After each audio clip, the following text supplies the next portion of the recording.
Hey friends, so today we are talking about the houses in astrology. Just a very quick rundown of what each house in astrology means. If you do not know what the houses in astrology mean, well, you're about to learn and hopefully you can read them in the future. So I'm going to try and kind of beat my own record here. I'm going to try and make this an under 5-minute video.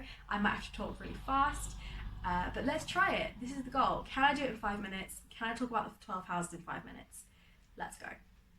The first house is the house of your birth, so it's very much the dawn of the chart. This is where you have your kind of rising feelings, your instincts, so to speak, your sense of identity, and yourself is referred to in the first house. So this is where your self is contained inside the chart. You have the sun, which is the self and how the self is manifesting, and the first house then begins to tell us where that is. So what you wear on your sleeve, for instance, or how you enjoy to dress, for instance, to some extent. You'll see why that isn't necessarily true in the other houses. Nuances are applied. Second house, possessions, values, and things which you value. So also short-term loans, short-term resources, things that are not necessarily big, weighty decisions. So maybe you could consider lending £5 to your sister under the second house, buying a gift, second house, buying yourself some jewellery, second house. But also how you value yourself and your body could also be considered the second house. Oh no, I'm at a minute and a half. Third house, communication, siblings, friends, also short-term travel and kind of schoolwork, which is not further education, so elementary level education. Quite easy, that one. The fourth house, foundations, family, could also be chosen family to some extent, and comfort zone. Fifth house is children, expression, creativity, self-expression, and sex. Sixth house is the routine, is the pets. I can go a bit slower again.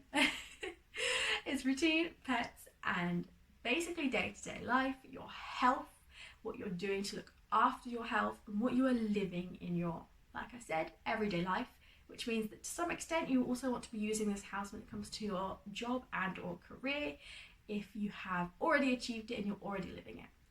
The seventh house is your partnerships, is your unions, including your business partnerships.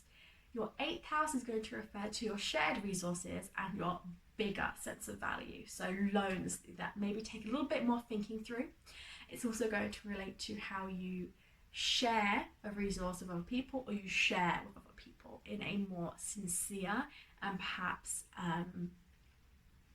important way. Not to say that the other houses aren't important, of course.